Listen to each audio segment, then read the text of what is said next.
So, really warm welcome to everyone. And this is our second event of our new book club series that's called We Should All Be Feminist.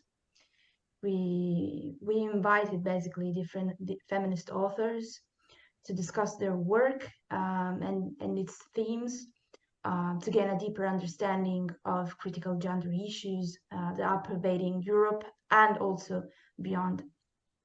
These events are being delivered by ENORB, that's the network that we work with, that's aimed at strengthening mutual understanding and collaboration between religious and non-religious groups. And we are funded by ENR, that's the European Network Against Racism, through their funding Empowerment and Resilience Fund. We just put in the chat our link to the website, ENORB. So you have also a better understanding what's ENORB doing also beyond the European Book Club. And I'm Martina Molinari. I'm a PhD student in political sciences, and as now I'm a consultant for ENORB. And here's with me Rebecca Pulley, master student in gender studies in London and project support officer at Civil Society Consulting, a not-for-profit consultancy with a mission to support UK civil society. I leave the floor to you, Becky. Thank you so much, Martina. So I now have the absolute pleasure of introducing our speaker today, which is Tatiana, who is an international consultant and social impact leader with over 7 years of experience working in the not-for-profit, public and private and academic sectors. Now, Tatiana is a specialist in government and public management and is currently taking her PhD in interdisciplinary gender studies with a focus on female leadership. Her work is centred on peace studies and corporate social responsibility, with an emphasis on gender issues and barriers. And Tatiana has an extensive background working as a director on national and international projects, alongside training community organisations across Spain, Colombia and Lithuania, on managing a range of social impact projects and implementing DEI strategies. So the focus of our conversation today will be on her recent article called Gender Diversity in STEAM, Challenges and Possibilities in Leadership for Trans Workers in Latin America, which explores the complex barriers that trans people face when entering the workforce. And I really do encourage you all to read everyone here's today, and I'll pop that in the chat just now. So the plan for this event, Martina and I are going to have a discussion with Tatiana for about 45 minutes or so. And then we'd absolutely love to open the floor to everyone here to ask any questions that you have. So either write in the chat as we go along, put your hand up afterwards with the little icon. And just for your information throughout the conversation, we are going to turn everyone's non-speakers microphones off, just so there's no background noise. And finally, just for your knowledge, we are recording the event as well. All right, I pass it on to Tatiana as well, and Martina. Oh, I think your webcam's off, Martina, your voice note. Yeah, sorry. I was saying let's just jump into the conversation without the microphone, but let's jump into the conversation actually. So my first question to you, Tatiana, is what motivated you and what inspired you to write this article? Okay, and thank you, first of all, to ENORB and all its allies for creating this European Book Club. And we should all be feminist. I think it's a great initiative. So thank you for creating these safe spaces to have this kind of conversations. And also thank you to you, Martina and Rebecca, for inviting me and creating all these logistics and considerations we had to take into account for this event to happen. So what were my motivations? Yes, well, my main motivation is that in my near environment, I started to see that how many people were being laid off, and with all these jobs that were burned out and they couldn't find a job for over a year. And all this struggle that made me ask myself, why? Yes, what will be the main reason for those struggles? So after COVID-19 passed, all the reports started to speak more about these digital transformations that our economies are living today, and how these economies are based on building, digital skills and abilities that somehow are displacing people all over the world. So considering all this information, I received the invitation to submit this article in the special edition for the Gender IT Review. And I just couldn't think of something better to write because what moved me at the moment is the injustice and also the incomprehension that I think we are facing in the world. And speaking of the gender diverse folks, especially, most of the time, I think we are criticizing, we are judging, we are continuously denigrating one another, and we, instead of actually, nurturing other kind of values that build more equitable and fair society. So we are all fighting for justice. We are all fighting for what's fair. We are all trying to understand each other and trying to understand the different lives that we all cis women have. And speaking of the feminism, and therefore I just want to say also, as a cis woman, I see you, I acknowledge you, and I also care. So I think all LGBT people should have their rights respected, and also should have a space where to work and develop their full potential as a person to create this fulfillment around yourself and your workplace and everything you do. So that is my main motivation to write this article. Thank you. And so, like, regarding the specific issue that you're talking about in the article, that are like STEAM issue in fields. So, like all the fields of sciences, technologies, for those that are not aware of them. Why do you think that participation and inclusion are so important in these fields specifically?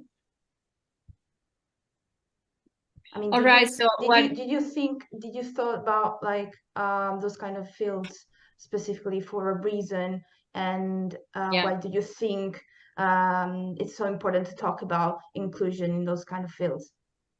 Yeah, well, let's start for what I just said in the question before about the digital transformation that we started to live. I think the world stopped and everything changed in the paradigm of how we work since pandemic hit. So after the pandemic, what we started to see was a different trend in how the workforce and the talent is connected to the companies.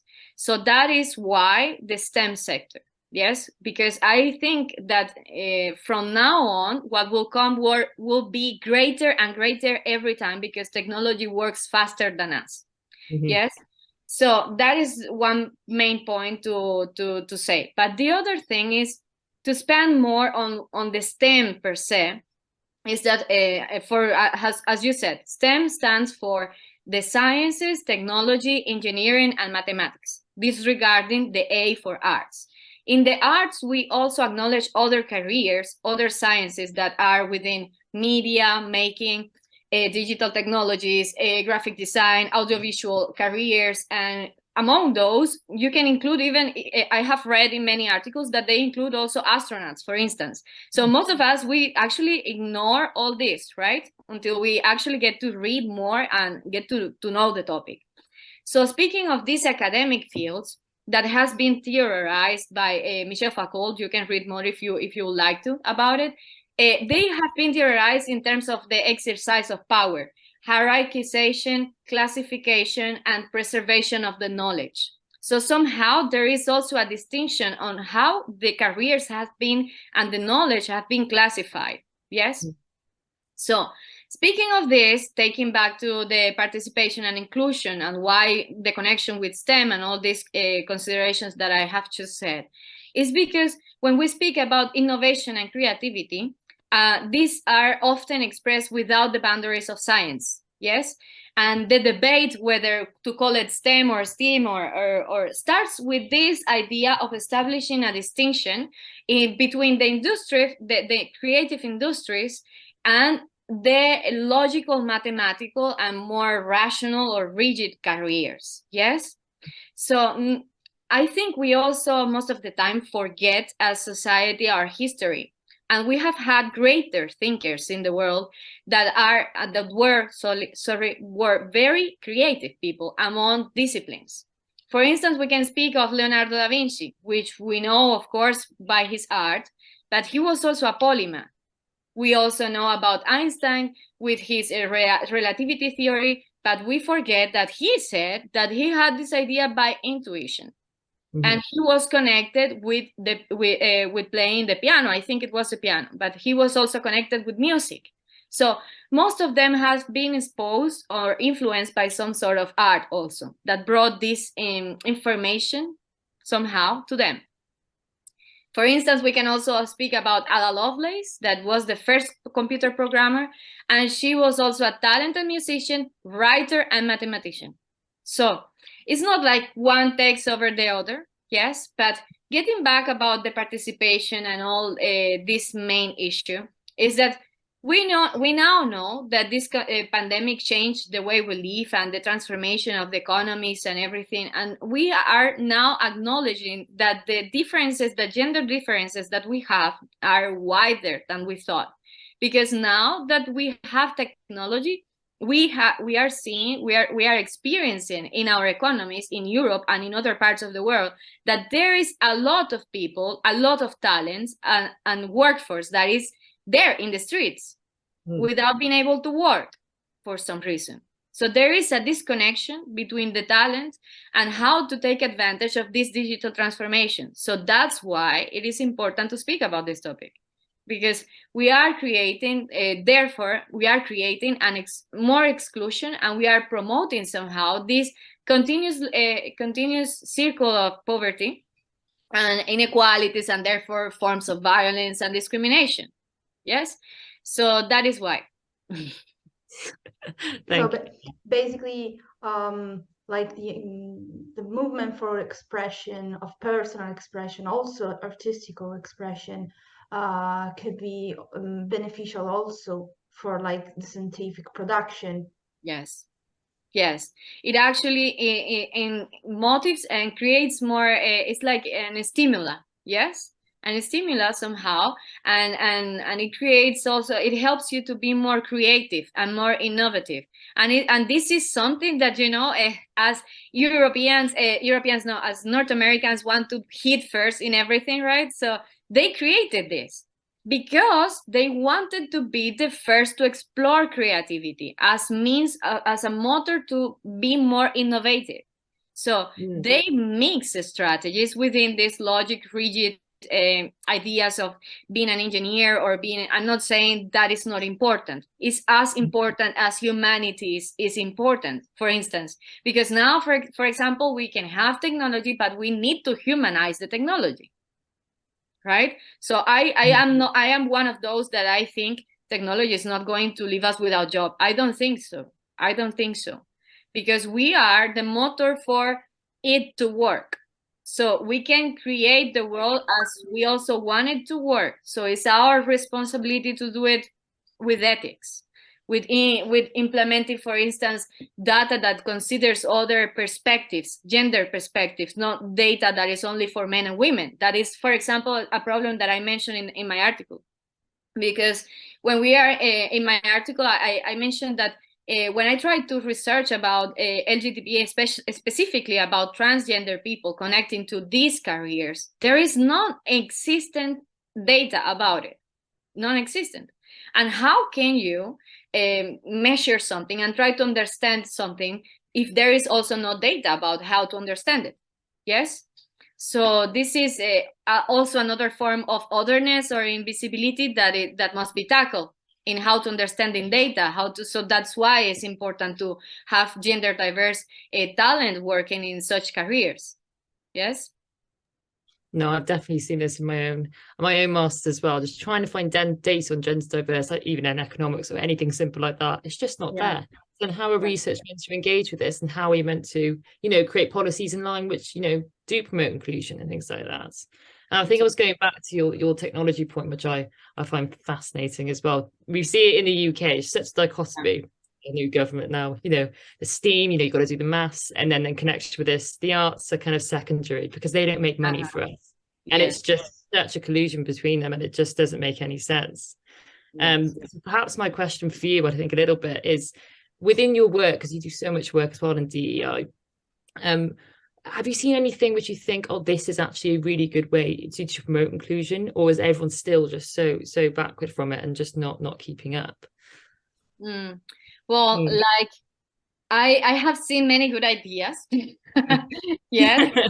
I would like not to call it as best practice, because what it might be work for what might have worked for me might not work for you. So for instance, I think it's important to understand the context in which your company is, yes, like the niche, the sector.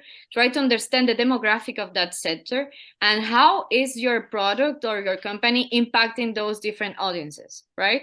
And from there, then try to create something that adjusts to that reality of your stakeholders. Because if I start to tell you now, like, oh, I have done this, and it might not work, because in general, what I have applied is this: try to understand what is the near context you have, how are you building those relationships with your stakeholders, and from there, how can we build something that it can be extensible to all of them? Because you can also not work only from your workforce and your talent, or I'm going to create just from the recruitment side. I will open this to have more gender diverse talent in my pool, in my talent pool. But then it's also how this immersion is done, so that these people is also received, yes, well received, welcome in the company. Because what happens is that now there's many companies speaking, yes, we embrace diversity,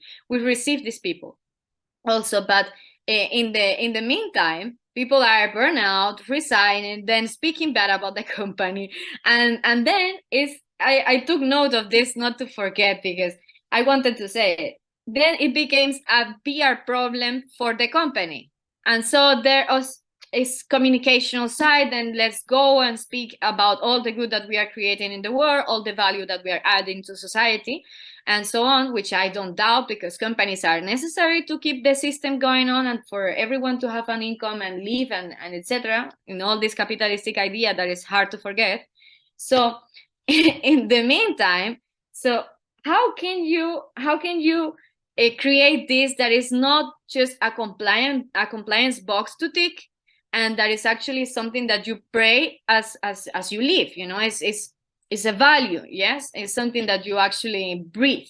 I don't know how if I'm transmitting well the idea, but this is what I consider is more important. So you need to understand the context, first of all, understand the forces that move within it, because this is also a constant negotiation of power.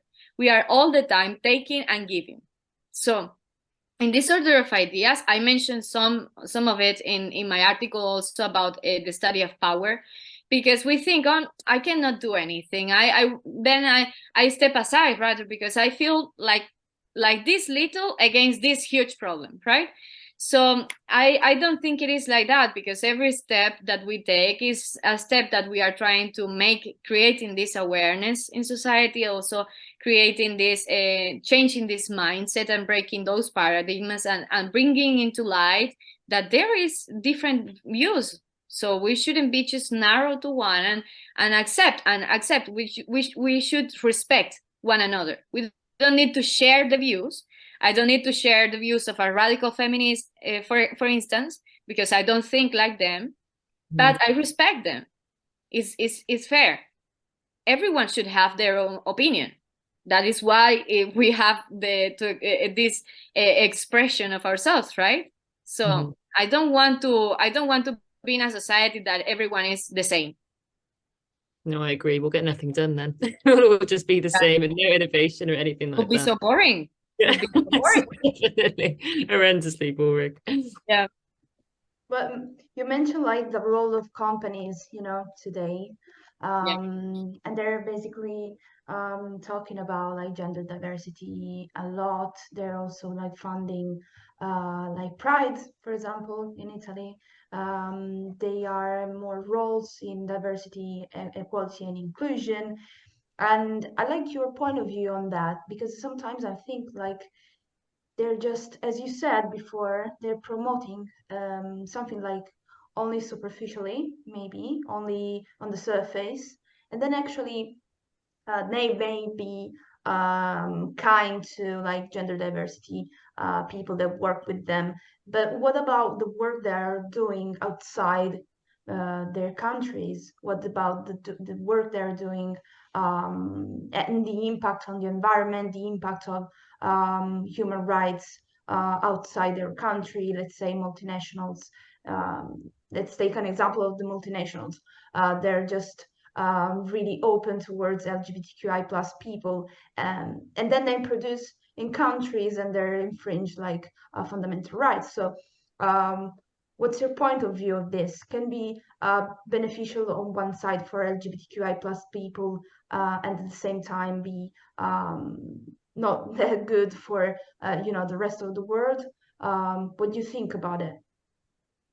Well, I think this is like when we started speaking first of the Me Too hashtag, yes, that everyone wanted to speak about feminism, and we started to get to know closer one ideology or another, yes, within all the kind of feminism that exists in the world.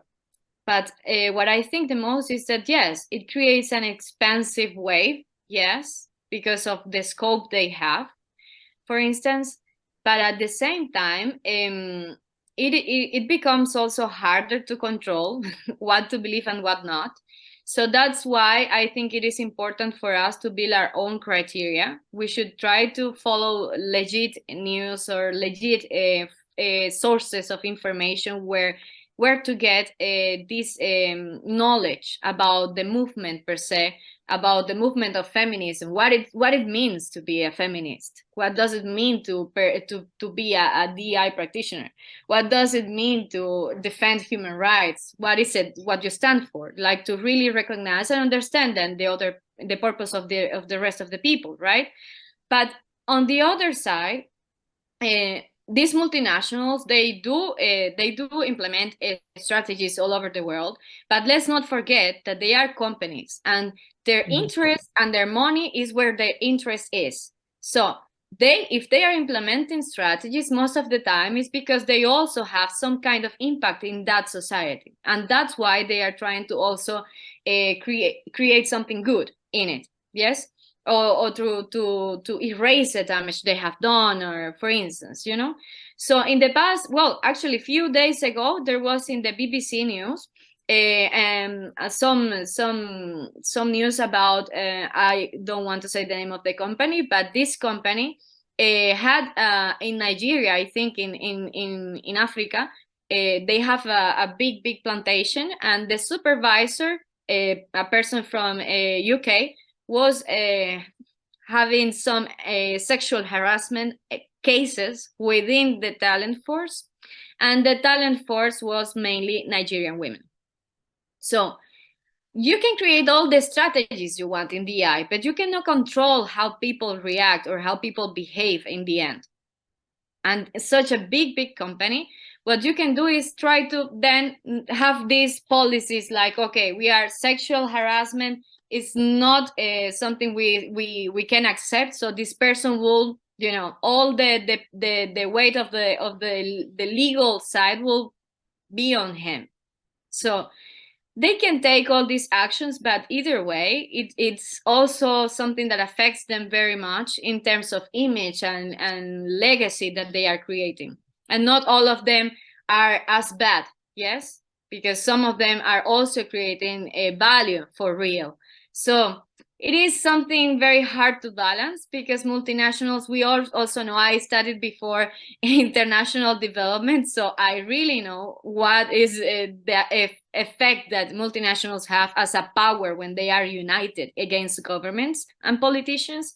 But on the other side, it can be a social part, a very important social part of this movement as an expansion, And if they do it right, they own their values and they respect the values and they live within those values, is a very good example to follow. Yes.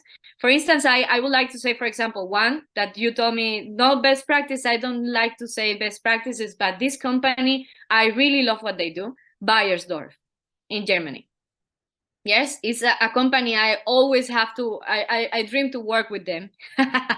They are so big and they create very good strategies, you know, like they are doing not only these talks, but they, within their values, they are also receiving people from all backgrounds and from all ethnicities, religions, and so on.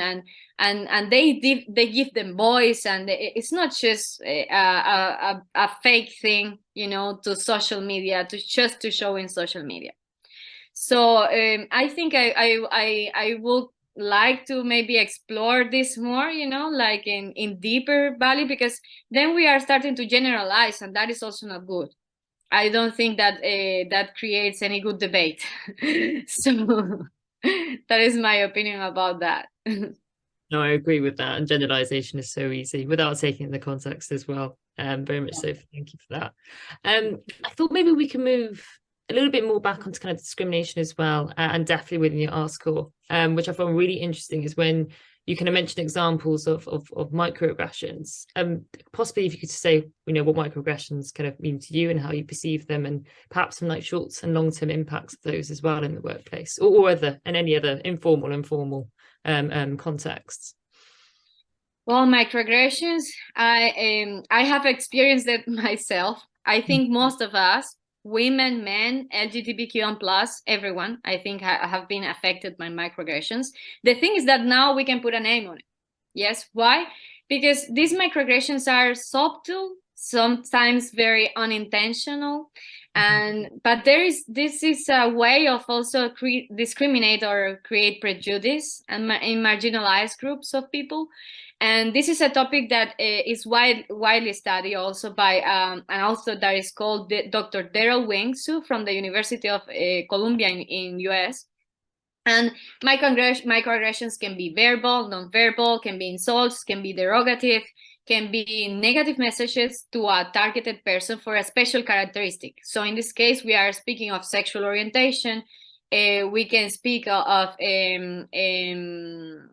gender bias or racial bias or religion bias, and they become what we know as sexism, machism, homophobia, and all these phobias, right? So microaggressions, I think it depends on the kind of aggression. It depends on whether short or long term. It depends on the type of aggression, the intensity of the aggression, and if the person stops them or not. Yes, the person affected. Why? Because most of them have the same result. Most of them give us lack of confidence. We start to feel bad with ourselves. We start to losing our self-esteem. We start to have health, mental problems, physical sometimes, that can create addictions, anxiety, or it's extreme stress that becomes anxiety and depression, suicidal thoughts, and then, you know, perhaps committing suicide. But speaking of the transgender people in general, no, speaking of the transgender people in specific, the problem here is that this social exclusion they live and constant rejection that I mentioned in my article, it's reflected also in that they go to informality to look for new earns of living. Yes, they need to eat like us, like everyone. They are humans. So then what happens is that we are pushing these people to other ways of creating life and earning living, not necessarily with dignity, because then they have experienced, not necessarily because they want to live periods of prostitution and periods of where they have gotten any sexual disease, transmitted disease, and the stigma that comes with it, because in society we already know what is the stigma about AIDS, for instance, and other kinds of sexual transmitted diseases. And also in the workforce, in speaking, sorry, of the work at work, what we live at work, it can be also losing the confidence in our abilities, in our capabilities, in our knowledge, the imposter syndrome, the burnout syndrome, and all this syndrome that we are speaking now more and more and more. So definitively, whether to say short or long term, I would think first the person that is affected by it, is it stopping the aggression to continue? Is it calling HR, look, I have a person here, my leader is harassing me, or does this person is not the same, a person that stopped the situation from happening, for instance, at the right moment when it happened, than a person that leaves this for 1 year, 2 years, 3 years, because then the damage is accumulated in this person and the stress is higher. Yes. So of course, looking for a psychologist is great help. Looking for your network, your current network, your closest friends, to express yourself about how do you feel about this, if you can receive some help and maybe quit that job, or take action. But I wouldn't say long or short, because it depends on also the action that the person takes in their living their agency. Like I had experience also a boss that also tried to take advantage of me. And I didn't stand for it. I right away put my boundaries, but not everyone does that call. Yes. So, and we freeze because I can be as empowered as I want, but when it happens, you are not thinking it's going to happen to you until it happens. And you're sitting there in the situation and very uncomfortable, and you don't even know how to express yourself. And you're just like a kid, trying to, we say in Spanish, to balbucear, like we're throwing words and saying just, I don't remember what I said, but I said no. How I said it, I don't remember. But for instance, it's what happens. We can be in all empowered we want, but sometimes when this situation hits us, we are not necessarily prepared for managing them, and sometimes we can fall in the trap. So that is what I think about microaggressions. Of course, they are very bad, and education is the solution for that. Education and values. I was going to And go also, on. You'll yeah, go ahead. also, sorry, no, I was just thinking also about like naming them. I mean, there are just quite few people that are talking about microaggressions, so it's also important to say what they are in order to recognize them, because maybe you can feel that way in the workplace, at school, whatever, whenever. But the point is that you don't have a name to recognize them, so you don't have like tool to recognize that something is wrong.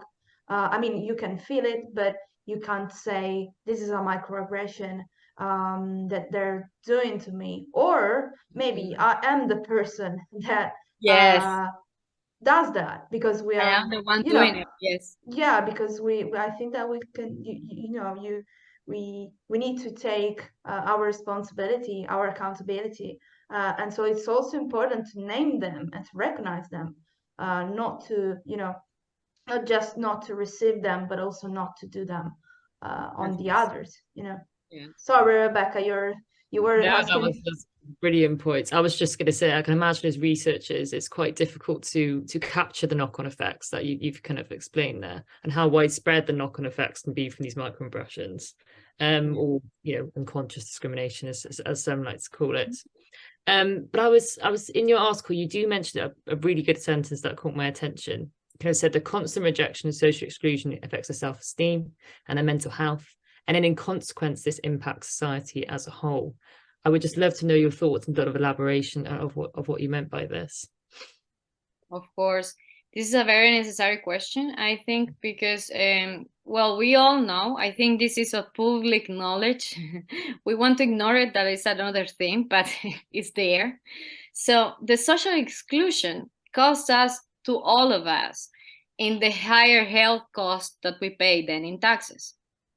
Also, the loss of productivity, increasing in criminality and incarceration that we also pay in our taxes. It contributes to inequality and social stratification, which derives in lack of opportunities, lack of education, social mobility. It affects also in politics, because then we start to see this movement that people become extreme in action in politics, that they become right or left, but it's like there's no point in between. And also what I think is the worst is it threatens the social bonds within us. Yes, as society, the social contract that we have within each other. Why? Because it leads to isolation and alienation. And this isolation and alienation becomes in depression, mental health, and anxiety. So what you open now and you see in the news is just result of that. It's result of the social exclusion, what we are seeing in the world. You see all the time they're speaking about, oh, now we are suffering more about anxiety. Anxiety is the biggest problem now. Why is anxiety? It has always. Anxiety it hasn't existed just now. It has exist always. Why is now more like a topic? Yes. So as a result, I think more people are also in this narrative of, I want to take care of myself, and I am owning my truth. I am going to take care of my well-being, and promoting this individualism culture. I don't say, be careful with this, I don't say we should not take care of ourselves. Of course we should take care of ourselves, but if I need to take care of myself and forget for the rest of the world forever, then I am not doing anything, because we live in relationship with everyone.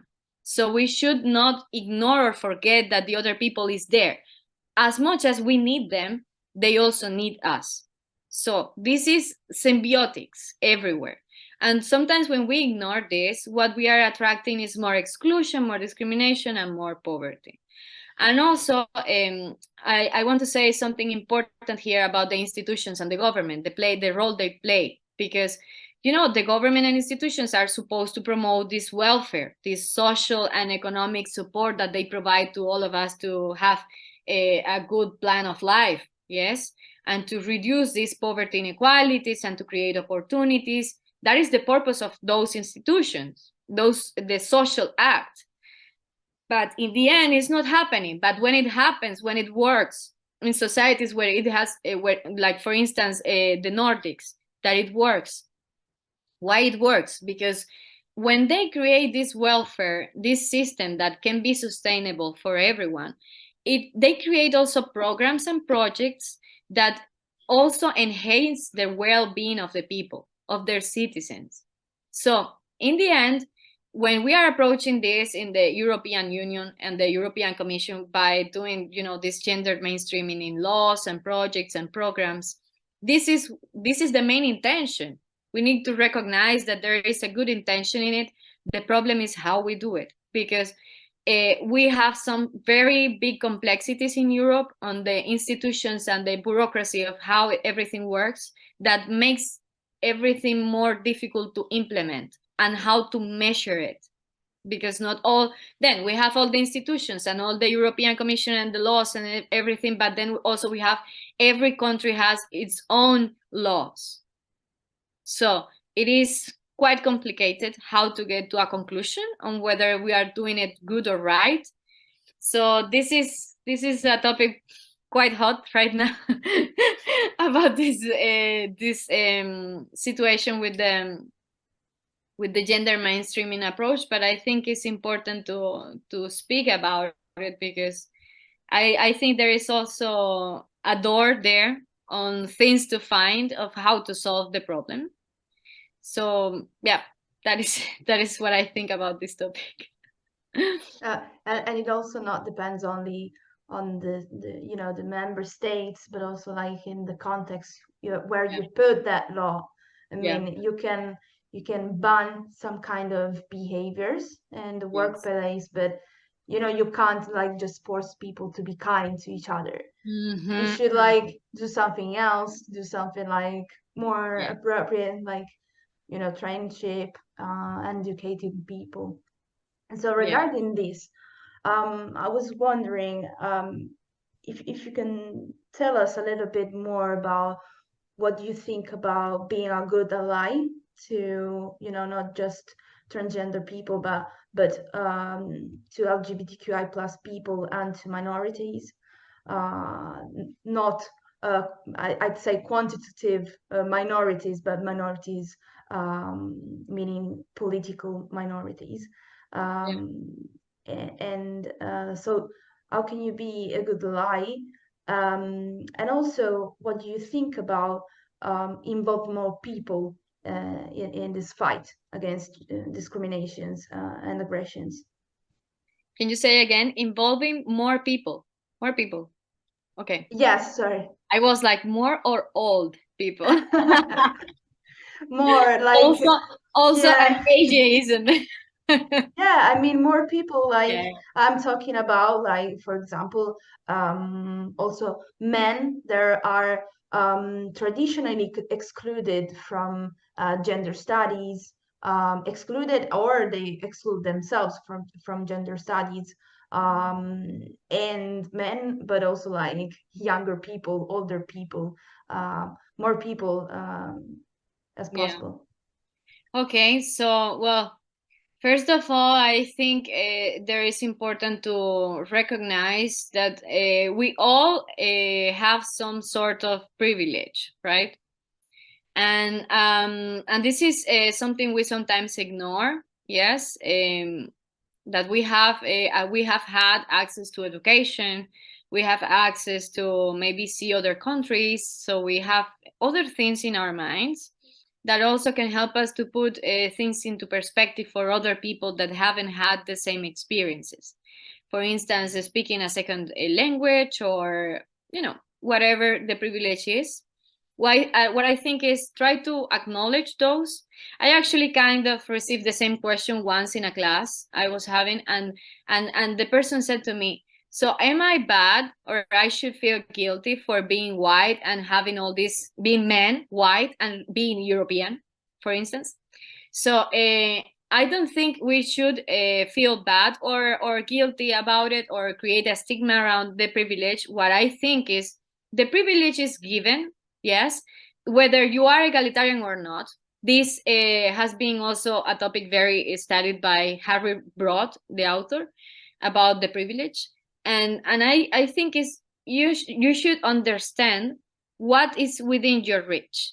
Yes, if I am at the moment, I am a consultant, as you already presented to me. I am a researcher. I have different roles in my life that I perform somehow.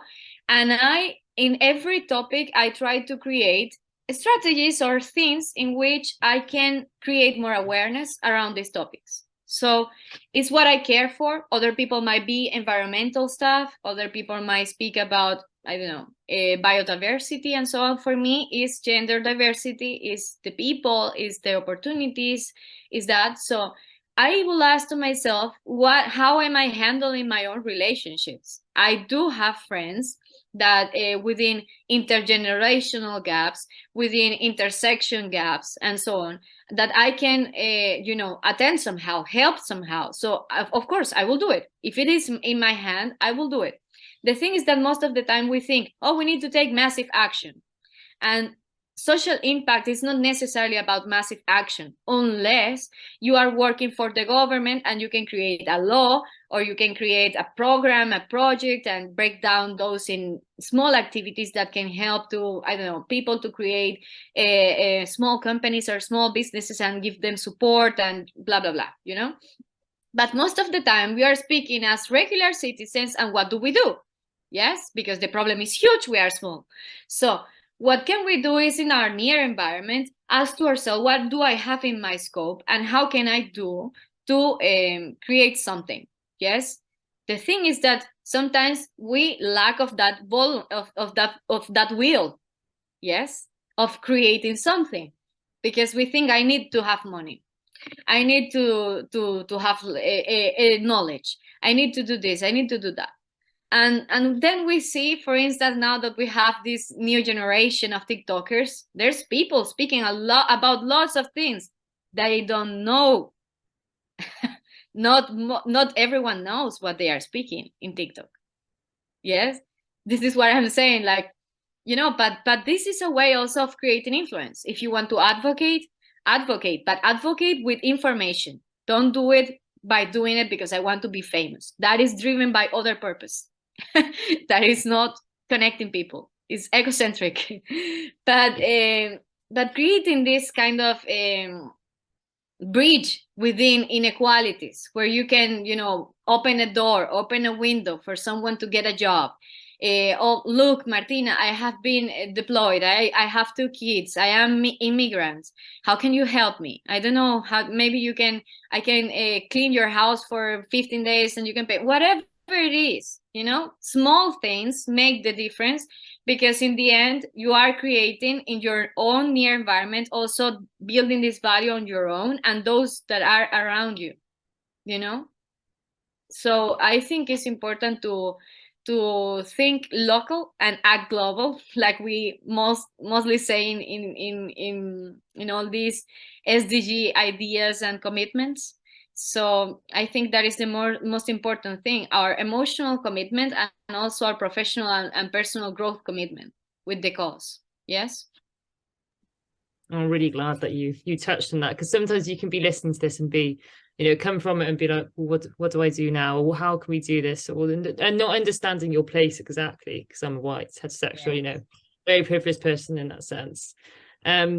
I wanted to touch on just a tiny bit what you said, because I find it really interesting. You see so many opinions online, and it's meant to be such an online forum to put those opinions and diverse arguments on, and how to make this values driven. I mean, how do you think we're going to create these kind of safe spaces online, or do we need different regulations coming in? Is there any hope? This is my kind of thing. That's what I want to go into. Technology is going fast. Yeah, there is hope. As much as there are people that they struggle to understand this, they are not bad, they just struggle to understand. And there is also good people who can help, who can advocate, who can open doors and like that. But you have made me a question that is also more than academic, more personal. That is the values. Yes, I consider the values also is something that deconstruct realities, but is built also from our homes. Yes. Yeah. So it is important for everyone to also take some time to reflect on what is important to you, and to understand what you really stand for, what are your principles, and if you are actually living those principles in everything you do. If you say you are ethical but you act unethical, and we all have dichotomies within ourselves, like I say, for instance, this, but then I am speaking shit here. Yes, it can happen. We all have that. It's not a distinctive from one or another that is cleaner than the other. No, we all have those dichotomies. But the important thing is that we continue to create a value, that we try to build this bridge, and we try to stay connected and not create more resistance, more division. We try to unite. Yes. Because in the end, as I said at the beginning, we are all looking for a fair world where we feel received, where we feel that we can work, that we can make a living, that I don't need to struggle as much. Yes, to do something nice, to have a fulfilled life, and so on. So I think it is possible. I really think it's possible, but it's also a combination of factors that is not just the social side of things, where you are exposed to external things, but also the personal side of yourself, where you also are driven by some forces that if you don't know yourself, it will take you until your 40s, and then you will realize, oh, I have lost all this time doing something I don't like because of not knowing your principles and your values. No, I think that's such a nice. I think that's such a nice thing to think about, because I think we forget it sometimes, because we're always thinking what's right to think, or what's the right opinion to know this. But looking inwards within yourself and sticking by that, and just being introspective, I think it's always just the best place to be. Like you said, so a lot to think about on that. Yeah, a lot of things to think about. It's true. It's true. And now that you say that, it brings me to one last thing I want to add to that conversation, is I have seen a lot these days in social media that there is non-binary folks or LGBTQ folks saying, oh, don't call me like this, I'm kind of angry. Oh, don't call me like this, don't call me like that. We all struggle trying to understand how someone wants to be treated. So I am not going to connect in this call and speak to Rebecca or Martina and just get that you are a he or a she by the lookings, because that is a stereotyping. So what I expect you to tell me is also to inform me I don't know you, so I am connecting here. Therefore, you need to express yourself and tell me, how would you like me to treat you? Yes, I'm of course going to treat you with respect. But if you want me, I don't know, Rebecca, let's say that you are instead a non-binary person and you just want to call yourself they. How would I know if you don't tell me? Like we say in Colombia, I don't have a ball, like a witch ball to guess. And I don't mean to be to insult anyone. I just mean, for real, we want to respect people, but then say, how would you like to be treated? And for instance, you are in a place, don't get angry with people because people wouldn't know, you know? Just try to be also more compassionate and try to put yourself in the shoes of another person that maybe is 50 years old and in his times, everything was different. We wouldn't have this conversation. We will be killed for this conversation, right? So if you have that, okay, look, my name is Tatiana, but call me they. I would like to be, that you call me they. I will call you they. I don't have any problem with that. But if you take on that expression, there's a difficulty I find people, I know it's a habit and things like that, but then you've expressed that and then they're not willing to take it on because they can't be bothered, or that they don't do it because they can't be bothered. In that sense, that's the issue there, isn't it? It's the going with habit because it's easy, and I get annoyed at this easiness. And like you said, nothing's going to change if you keep thinking the same way and everything, no innovation, no nothing. So difficult strike to balance, I think, definitely. Yeah, and also I think that it kind of depends on also like the context, as we said also before, Yes. Because, let's say I'm kind of free to express myself with, let's say, Tatiana, because I know Tatiana is a good person and she won't, hate me and so on. In other contexts, is really, really difficult to express yourself because you're basically afraid of expressing yourself, whether it's your sexual orientation, it's your gender identity, or whatever it's your that part of the identity that make people upset in front of you. So it's also and that's why I was so curious about like how to be a good ally, because I think that through alliances we can you have this kind of freedom to express yourself. If you have more allies within your circles. So on one side, you can express yourself because you have allies, and on the other, you make people at ease being an ally. So it's this kind of. I'm feeling understood. I get your point. And, like speaking of the workforce, you are in a company. And so how can you be an ally? Well, be one of those persons that these gender diverse folk can get to. If they are needing something and they want to express themselves with someone, be one of those people that they can get around, because of course, in every company as big as if it is big and big and big and big, it's going to be more resistance because there's going to be more people that you need to try to get into the trainings and to understand the topics we are speaking of. But in general, just stay around as a good friend, someone who can listen without judgment and try to help and give a good advice and support each other. And that is being a good ally, just pure empathy. And there's so much talk of empathy, isn't there? And everyone's like, well, I've got empathy. It's like, do you? It's the classic corporate, we have empathy.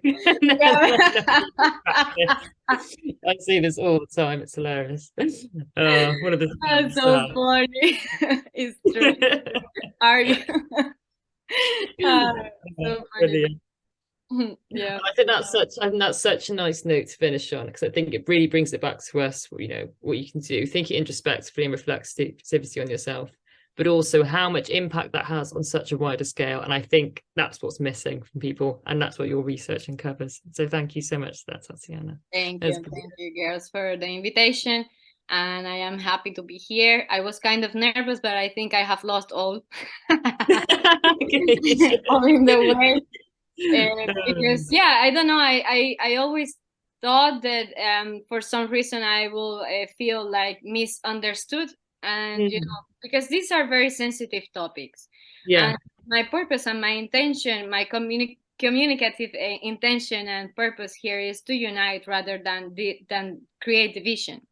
And also to respect and leave this as a statement that I respect everyone's thoughts and ideologies. We don't need to think the same for everything, but we need to find consensus within the movements, because this is what I find more difficult right now. We are radicals, we are feminists, like ecofeminists, we are then this DI movement, and all, like everyone is gathered around with their ghettos. They call it in books ghettos. I'm not calling it like that, it's written in books. And the thing is, instead of doing that is good that we do it. I'm not saying it's bad. The social movements are incredible and it's a social power. They should exist. But we need to create consensus, not start fighting with each other, because in the end, what we are looking is everyone need and should have opportunities, rights, and be respected. It's as simple as that. I know. Yeah, it is nervous at the moment, isn't it? Because you're getting such polarized views, but it's just not simple, but it is, in a funny way, simple. Yes. I know. Oh, goodness. Oh, it's brilliant. Thank you so much, Tatiana, for discussing that with us. I'm going to have lots to think about when I go away from this, which is fantastic. So thank you for that. With the other two that are here, if anyone has any questions, absolutely free to put your hand up and go ahead. The moment. Oh, yeah, I would like to make a question. Fantastic. There we go. Go ahead. Tatiana, I don't know if you said at the very beginning.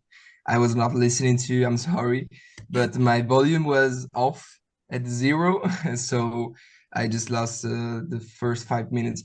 I was wondering, what's your job? Okay. So, Valerio, I am consultant right now. I'm also a researcher, and I work in gender diversity, corporate social responsibility, and all these areas. I'm also a trainer. Yes, sometimes I train universities or recruitment, talent pool, and stuff like that. Yes. So this is most of what I do. In the past, I have had also work in international development NGOs. You know, I come from that side. I have also worked with the government in Colombia. I have done a lot of things. I know I look maybe small, but I am 32 already. And I'm also a very intense person. Like I work hard. I really like to work hard. And I think, you know, I just think I don't have as much time, because for some reason I feel there is urgency in me and doing this. So everything I do is related with social impact. And at the moment I work like this for projects. And yes, that's me. That's a lot of stuff. Yes. Only with the PhD is already a lot. Only with the? With the PhD, I'm finishing my PhD in gender studies. Okay. In Spain. Yes. So this is me. Such a wide background. Do you ever find sometimes your work life and your PhD maybe clash sometimes? Well, I'm sorry, you're asking to Martina. No. Vale. Definitely. No, of course. Well, for everyone that is listening and that will listen later, please read Atomic Habits. Yes, no, I was living already in Atomic Habits before I read it.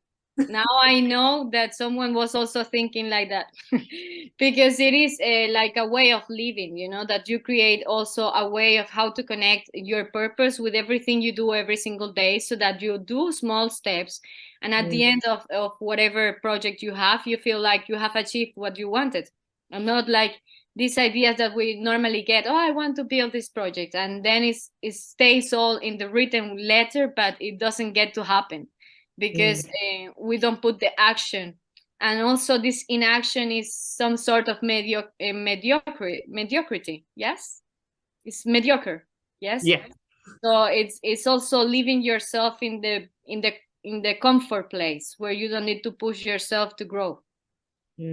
So I know it's hard.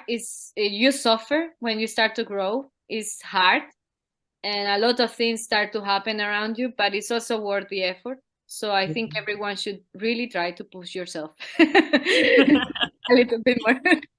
Push yourself, but not get burnt out. We don't want that. And not get burnt out. Exactly. Find the right balance. That is the line. That is the line. Exactly. Push yourself out your comfort zone. I think that's always the first thing I struggle with that.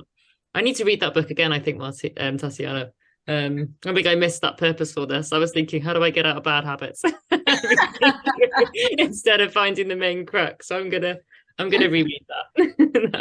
Yes, it's important. It's important to try to create good habits around you. And I have not always been like this, but I think also with my arrival to Europe, I started to create this new style of life that I wanted to live in. Because of course, in Colombia, it's very comfort for me because I have my family, my friends, I know my get-arounds, it's easy to get a job. Arriving here was the completely new story for me as a migrant. Trying to establish myself, getting the permissions to work, and doing all this is being a struggle, both a struggle and a place to grow for me. So I cannot recognize myself from the 3 years ago when I arrived here. I am a completely different person. Oh my goodness. So that's all. I don't know. You want to ask me any other question? Any other question from the public? Well, I think that's kind of a lot, And a nice way to end as well. I like that. You've gone through really important issues and the sing, then getting those habits and purposefulness to keep going. And that's such a good message to leave on. Thanks, Tatiana. Just 1 hour, but a lot of things to talk to think about afterwards. Then, yes, that would be like 10 hours of thinking. I hope to be someone's meditation. Listen to the thought. I think so, and that's brilliant. Oh, that's so good. All right, girls. Thank you, Valerio, for your question and for trying to understand more about my background. I'm from Colombia, though. I didn't mention that. Of course. I was wondering where did you come from, and then you said it, and you're from Colombia, but your English looks great. So thank you. Very nice.